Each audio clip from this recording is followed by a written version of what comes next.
Good evening, I'm Cynthia Ng. This is AWANI Tonight. A special assembly will be held during the upcoming UMNO General Assembly to discuss the amendment of two clauses in the party's constitution. UMNO Secretary General Datuk Sri Ahmad Maslan says under the First Amendment, all information chiefs will automatically be appointed representatives to the UMNO General Assembly every year.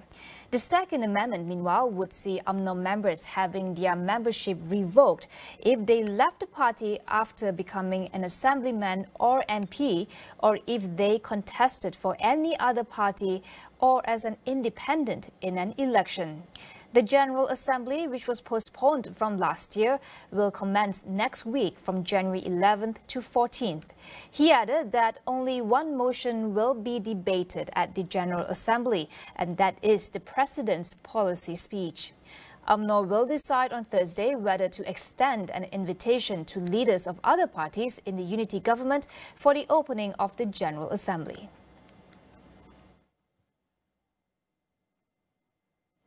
The government aims to finalize its review of the 5G mobile services contract by this quarter, says Communications Minister Fahmi Fadzil. The government's concerns with the 5G services range from the contract signed to the speed that the network is being deployed. In an interview with radio station BFM, Fahmi said the government has a meeting on Tuesday with the state-run Digital National Berhad (DNB). The previous administration formed DNB in 2021 to spearhead the 5G deployment via a single wholesale network.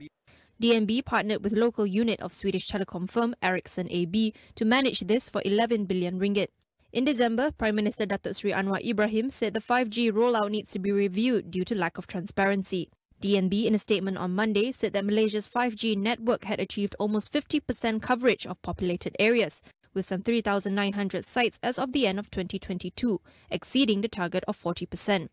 Fahmi said the Communications and Multimedia Commission, MCMC, would need 2 weeks to verify the figures.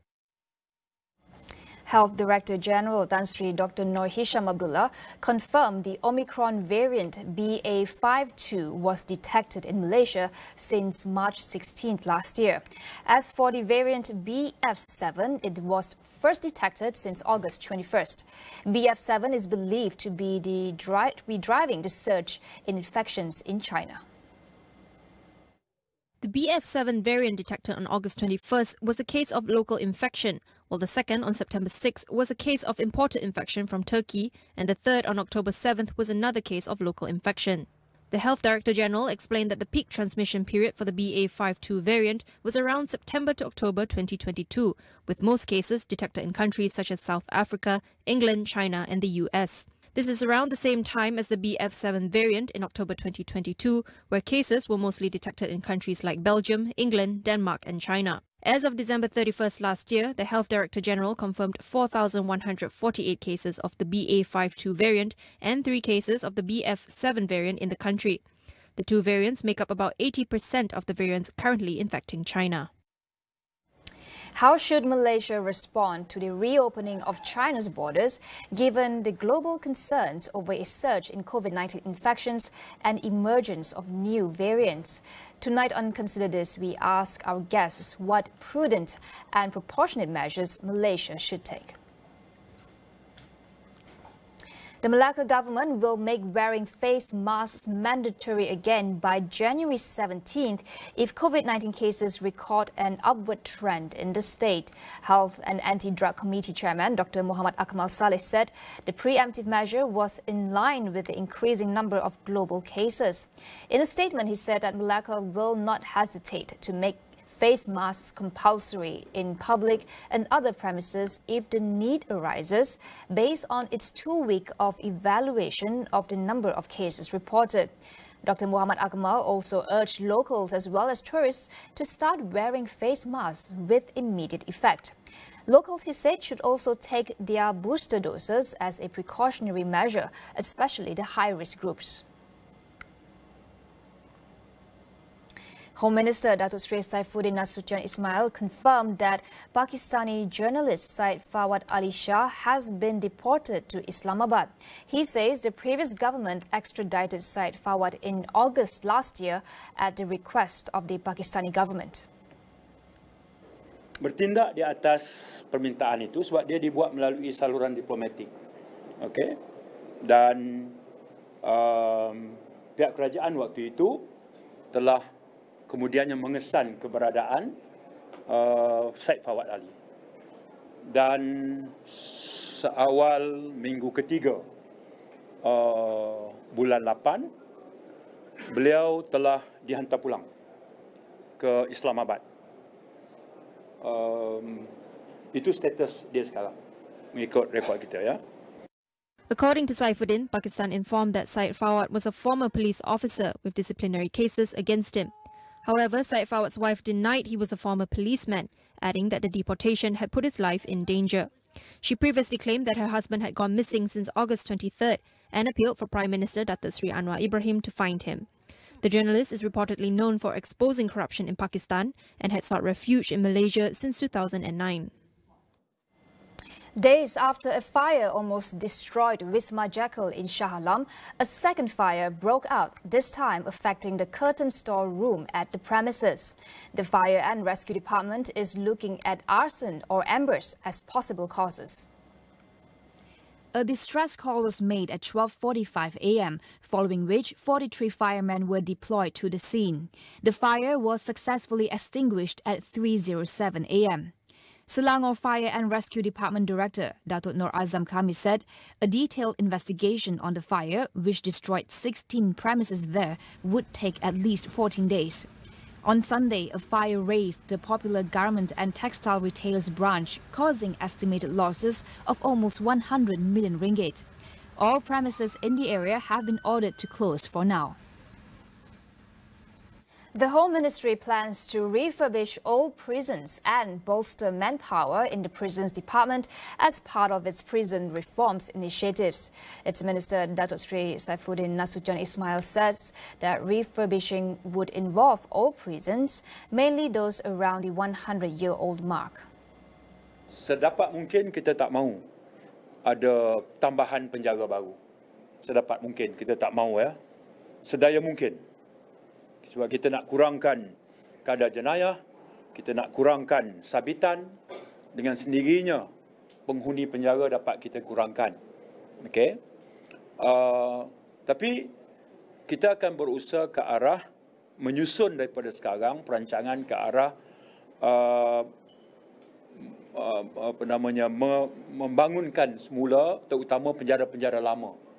Saifuddin also emphasized on shifting the old mindset of prisons as a place of punishment to a place of correction. He added the correctional methods could be implemented on some 18,500 inmates who are currently serving a jail sentence of less than 3 years. The minister is also looking to solve the issue of manpower in the prison department by expediting the process of filling prison staff vacancies. We will go for a quick break. Stay tuned for more.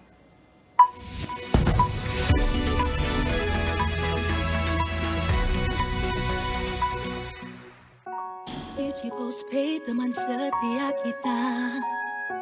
Bila jam 5 hidup kami berbeza dengan penjimatan jom gembira. FB, IG, YouTube, TikTok, stream tiap masa.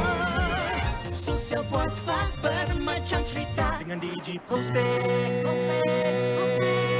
Kita buat semuanya. Memang baik, kan? Kan? Jom tengok lagi. Jom.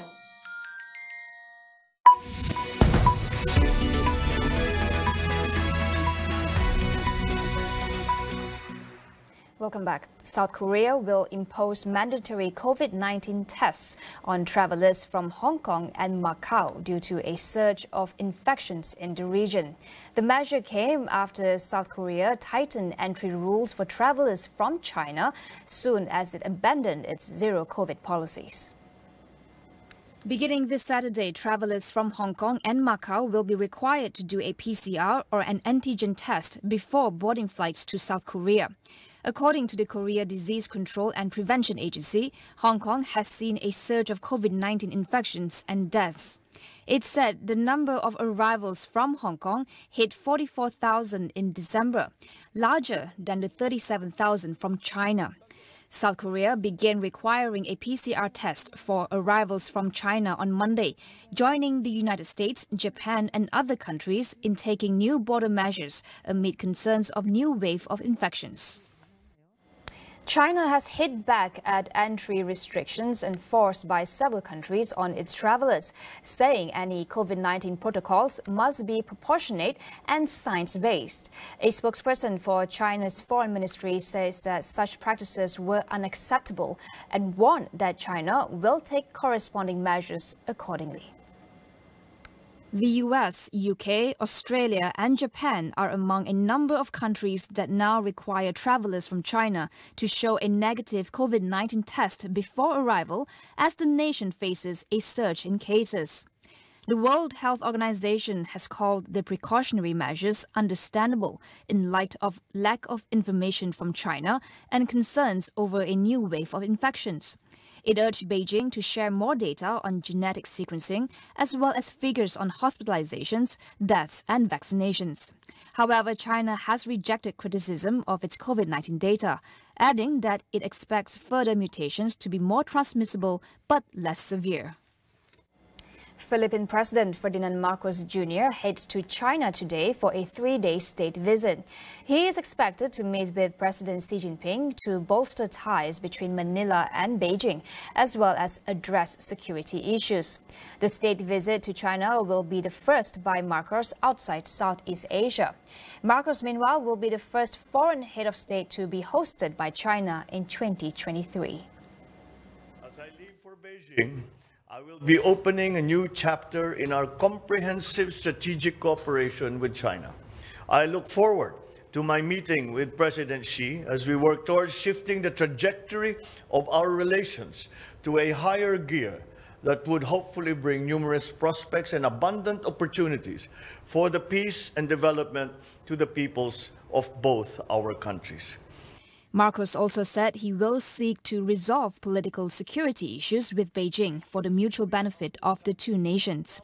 Last week, a Philippine Foreign Ministry official said talks with Xi would include China's actions in the South China Sea. More than 10 key bilateral agreements are expected to be signed during the visit, adding to more than 100 agreements the Philippines already has with China.